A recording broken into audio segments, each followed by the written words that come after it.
Absolute Martian Manhunter was arguably the breakout comic book of 2025. Initially intended to be a 6-issue miniseries, it sold so well that DC had no choice but to extend it by at least another 6 issues. And after a 3-month break, we're finally back with Absolute Martian Manhunter number 7. If you haven't been keeping up with this series, and seriously you really should, then here's the quick summary to bring you up to speed.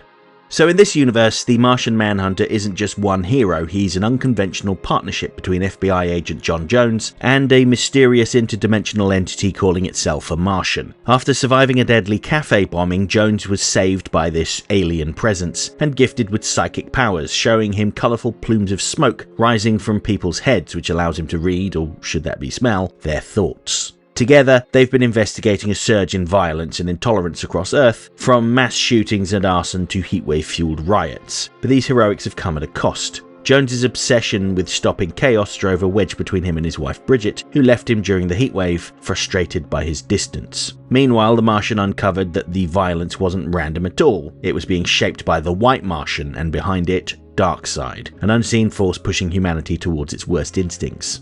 Last issue left our heroes on the brink of catastrophe. Jones faced imminent death at the hands of a White Martian agent, and Bridget and their son Tyler were stalked by a notorious dog killer, a psychopath whose murderous tendencies had been shaped and intensified by Darkseid's influence. Despite killing the dog killer, his body was transformed into a White Martian-like entity, complete with a glowing white orb for a head, hinting at a hive mind connecting Darkseid's minions. Jones initially succumbed to despair, overwhelmed by the scale of the threat, while the Martian encouraged him to confront his fear, accept help, and work in a partnership. Armed with this renewed resolve, Jones and the Martian were able to turn the tide, using empathy and understanding to counter the White Martian's manipulations. They showed that humanity's complexity, the good alongside the bad, could neutralize hatred, even in the metaphysical battlefield where fears and anxieties were weaponized against them. Yet victory was only partial. The closing moments echoed the opening of the first issue, as Tyler inadvertently ingested poisoned cookies designed by the White Martian, allowing it to inhabit his mind in the same way the Martian inhabits his father. This grim twist raises the stakes. The next chapter will test whether Tyler can resist the influence of a manipulative, radicalizing force, or whether he too will be drawn into a path of darkness.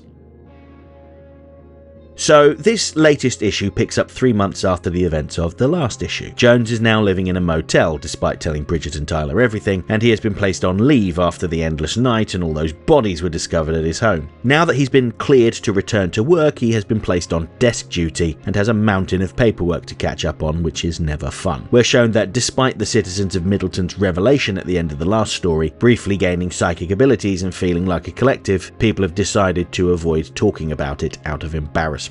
Everything about who they are was laid bare for all to see, including the parts they like to keep private, and it brought them all a feeling of euphoria, as if they were all finally seen for the first time. However, as time passes by, everyone just tries to pretend that nothing happened, like the morning after a drunken escapade.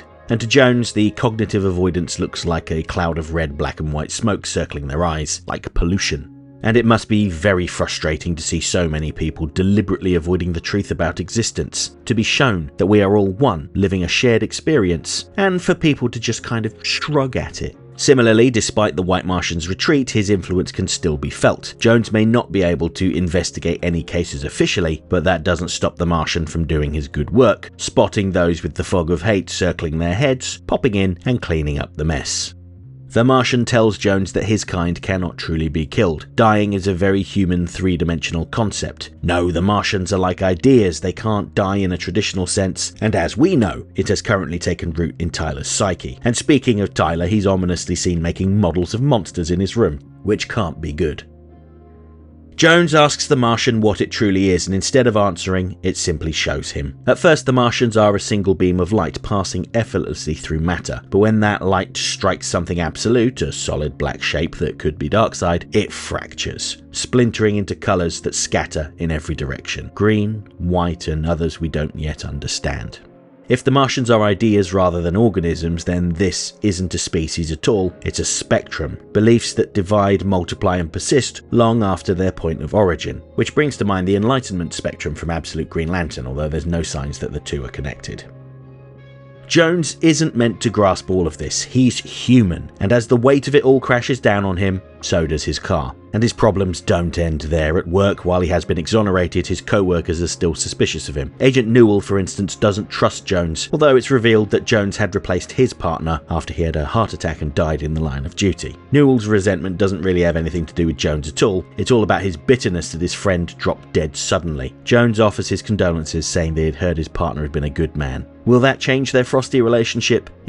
Probably not. Likewise, after revealing everything to Bridget, it's clear that she didn't take it well. Despite everything she saw that evening, men getting their heads blown off and carrying on like there's nothing wrong, and Jones seemingly appearing out of nowhere, the idea of an otherworldly entity taking up residence in her husband's brain seems too hard to swallow. Now, one of the best things about this series is how they take advantage of the physical form of comic books. In earlier issues, there were times where readers were encouraged to hold specific pages up to a light, so that you could see the image on the other side bleeding through to create a new image. Well, they did the same thing here, taking two separate pages showing the divided Jones family brought together as one. Now, obviously, this won't work for people that are reading it digitally, but I've done my best to crudely replicate the effect here. Elsewhere, we're shown how some of the official agencies have dealt with the weird goings-on in recent weeks. A man has been abducted by aliens who seem to want to probe him. The frightening situation ends abruptly when one of their phones goes off, with Katy Perry's Fireworks as the ringtone, revealing it to be a sham. Stories of alien abduction and bodily violation are put out there to distract people from what's really going on, but their current task was interrupted by a call from their boss, telling them to go to Middleton. With their identity exposed and their mission failed, they shoot the man and pack up their things. So we're left wondering exactly what these people plan for Jones and the people of Middleton. So, yes, I think that this return was actually quite restrained. If you were expecting to see the machinations of the White Martian immediately, then you may be a little disappointed, but his influence on Tyler is pretty clear. What's most unsettling about Absolute Martian Manhunter isn't the Martians or even Darkseid's menacing influence. It's how quickly everyone agrees to forget. The people of Middleton saw each other completely, all of their fears, their longings, the parts of themselves they usually keep hidden behind politeness and routine. For a brief moment, they understood what it meant to be alive in a shared universe, and then almost immediately they decided that it was too much. So they went back to work, they avoided eye contact, they laughed it off. They treated the greatest revelation of their lives like an embarrassing story from the night before, something best left unspoken. Jones can see what that choice looks like. It hangs around their eyes like pollution, red, black and white. It requires a lot of effort to keep telling yourself that nothing really happened. And that's where the White Martian thrives. He comes out on top thanks to the long, slow comfort of pretending. Once people decide the truth is inconvenient, they don't need to be conquered. They do all the work for themselves. Absolute Martian Manhunter number 7 is available now from all good comic shops. I would encourage you to research your local comic shop, and if you don't have one, I'm certain there are dozens of good stores nearby that would be happy to mail you your comics. If you're opposed to the idea of cluttering up your home with comic books, then you can get this comic digitally from places like Amazon as well as Neon Ichiban, a new digital comic retailer from the founders of Comixology. Personally, I prefer physical comics, but I do love the convenience of having thousands of comics accessible from my phone, but you do what works best for you. For those that are interested in how my physical collection is coming on, nothing too major this week, what with it being Christmas, but I do have an assortment of tat taking up space. Next time. Next week, DC seems to be taking the week off to rest, and I can't say that I blame them. It's been a bumper year for them. If I have the time, I may put together a short video looking at Bruce Timm's new horror art book, no promises though. But I'll definitely be back in the first week of January with 4 more videos. Up first we have the Absolute Arc-M special, which promises to lift the veil on the secretive facility that's making monsters off the coast of Gotham. Then I'll be talking about Absolute Superman 15, which promises to kick off a new era for the Man of Steel as he makes himself known to the world. Following that, I'll be talking about Absolute Green Lantern number 10, where Joe Mullen comes face to face with the villainous Goldface. And finally, as if that wasn't enough, I'll be talking about Batman number 5, where Bruce Wayne and Dr. Zella's night out gets interrupted by a new villain, Lady Deathman. Hope to see you then.